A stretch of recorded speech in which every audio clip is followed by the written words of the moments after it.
Hi, thanks for tuning into our channel. If you're interested in educating your children on the movement that's occurring today in our world, here's a list of books. Pick them up. So I am excited to be alive and that for my children to be alive during this movement of equality for all people. So that's really amazing. And for all those who are out there saying, I'm so sick of hearing about Black Lives Matter. I'm so sick of all the racism. Well, honey, guess what? I am here to tell you that I myself, as a Black woman, a mother, a sister, a daughter, a friend, a wife, we are tired too. We have been tired. In fact, we're exhausted. We're exhausted of trying to get people to understand what's been going on in this world. We are tired to get people to see that there is a thing that's going on, that's systemic racism in our country. So yes, we're tired, but we can't stop fighting. I have 3 children that I'm fighting for to help with equality. So I just want to encourage you that if you're out there and you're saying you're tired, honey, if you're getting tired, that means you're giving up on the fight.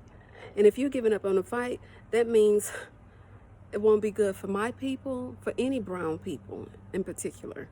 That means you have decided that you are in your comfort zone and you are comfortable the way things are. And that because it's beneficial to you, you don't see any reason to move forward. Well, I say, especially for my Christian brothers and sisters, this is not the time for you to say, I'm tired, and you just give up. This is the time for you to dig in. This is what Jesus called us to do. He called us to carry one another's burdens. He called us to fight for each other, okay? And God forbid had Jesus and the disciples got tired. We would be doomed, okay?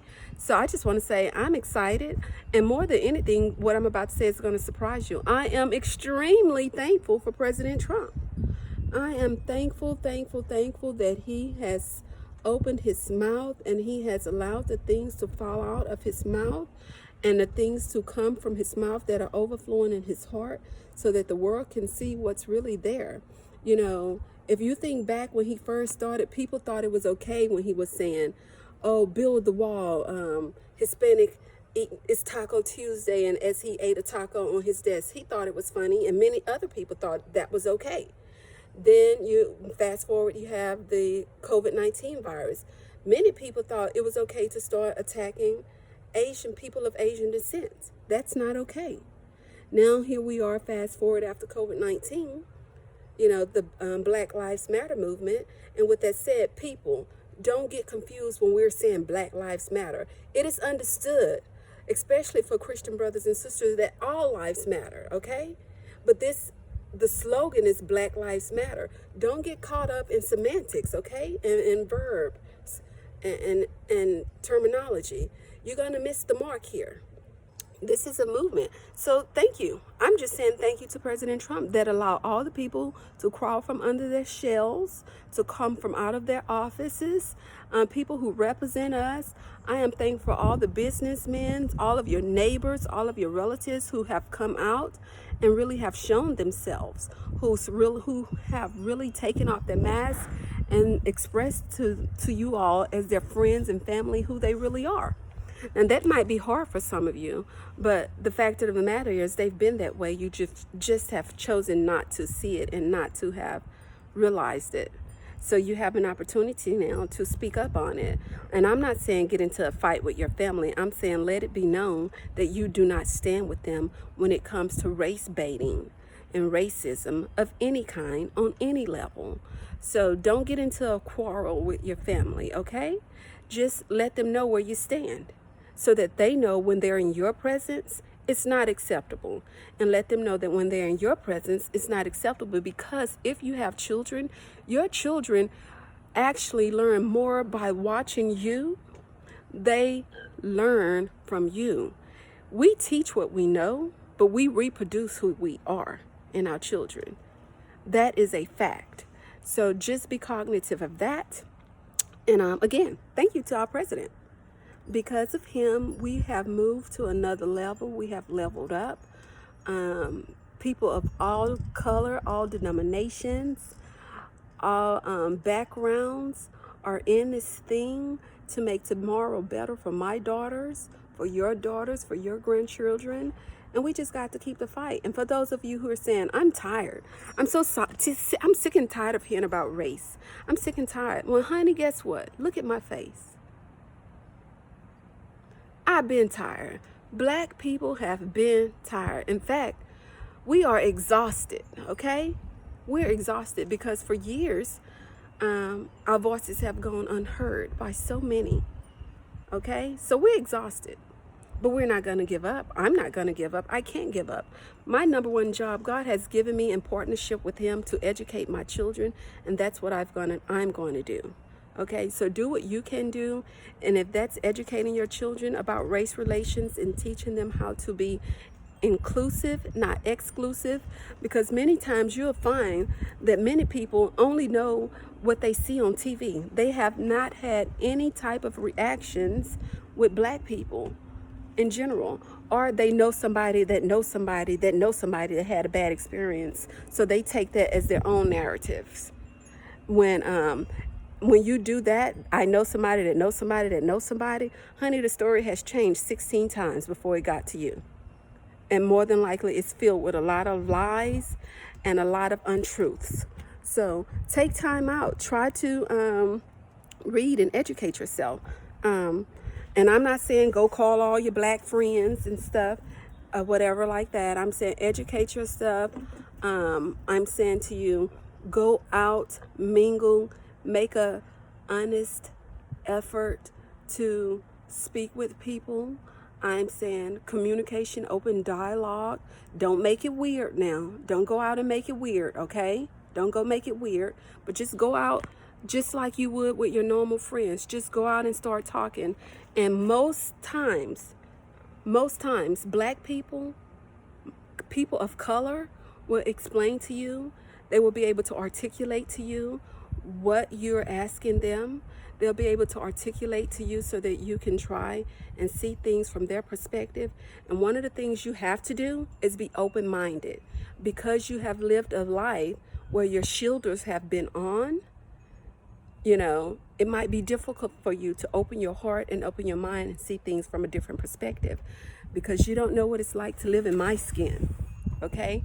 I don't know what it's like to live in your skin, but from my view, life seems to be a little bit easier, okay? Simply being, we went to a Christian camp, and I'm gonna make this real quick. My kids, who were at the time, I think 7 and 8, some little girls told them, and of course they were not black, so I'll leave that there. Ha ha ha, we're not gonna play with you. Your skin looks like poop, and started running. So my children came and told me, Mom, this is what these kids said to me. It didn't bother them as much because they have each other to play with. And I explained to them that those little girls, they're ignorant to the fact of what they said, perhaps, or perhaps they know. Either way, it's not our fault. It's their fault and their parents' fault for not educating them on what's appropriate and inappropriate. Well, we did confront the parents, and the parents simply said, we don't know where they got that from.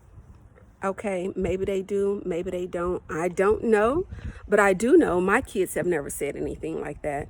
And we are around all types of people, you know, Indian people, black people, white people, Asian people, you know, and my kids have never come up with something so degrading to say to another child at that age. And mind you, these kids were the same age.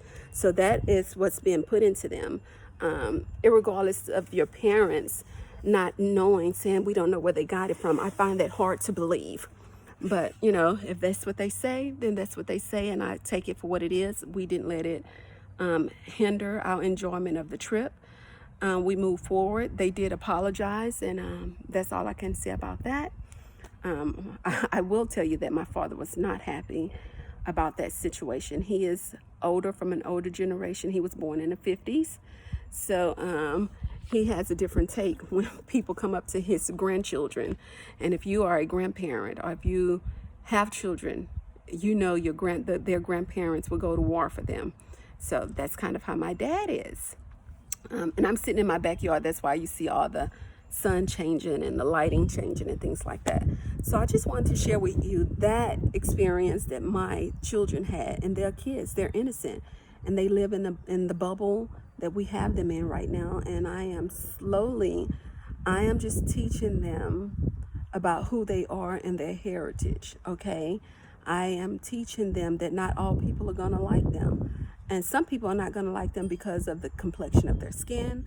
They're not gonna like them because their light is so bright in Jesus.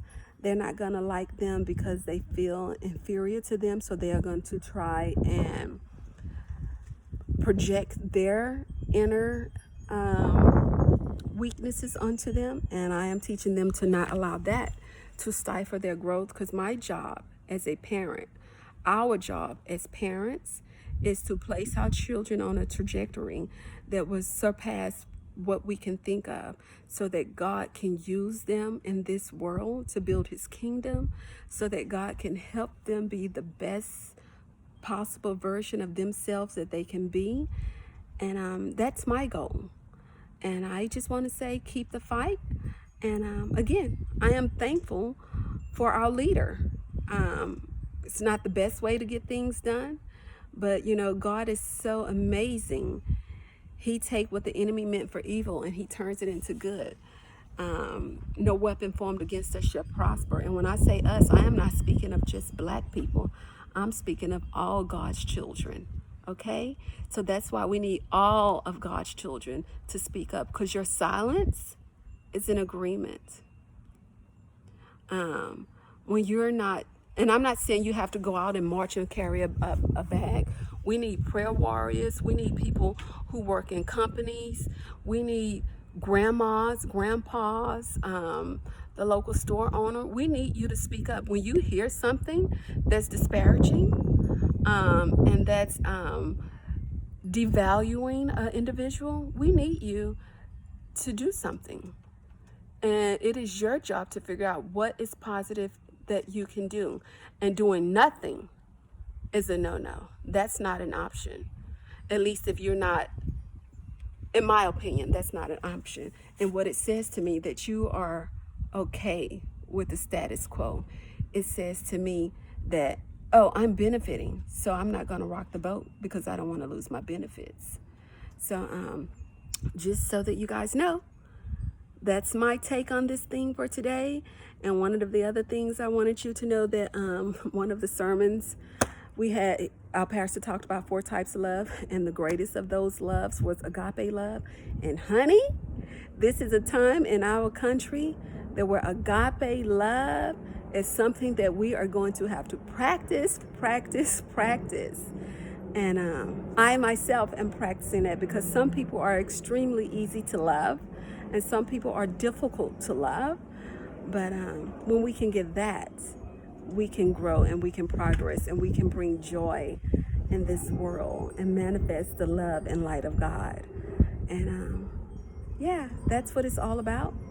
Educate your children, love on your children, and remember, our children, we can educate our kids, but they see us and they're gonna replicate what they hear us do, what they see us say, and most of all, that's being planted in their hearts and in their minds. And the Word of God tells us, out of the mouth comes the overflow of the heart. So when you hear people say things, remember, that's coming from their heart. Their mouth is overflowing the river of whatever's running in their hearts, okay? So remember that. And again, I am so thankful to be alive during this time. And however chaotic this situation seems to be, especially when leadership is, to me, in my own humble opinion, is creating a era that promotes division and a superior mindset. I say good for him for coming out. Thank you for taking off your mask. Thank you for allowing all your partners to come out so that we can see you. Because for so long, you have hid in the shadows. And now the world gets to see you. So I'm grateful for that. See you guys next time. Check out my YouTube channel. It's called Homeschooling with the Sykes. And my girls are on there. And our IG channel. And you have a blessed Sunday. Till next time.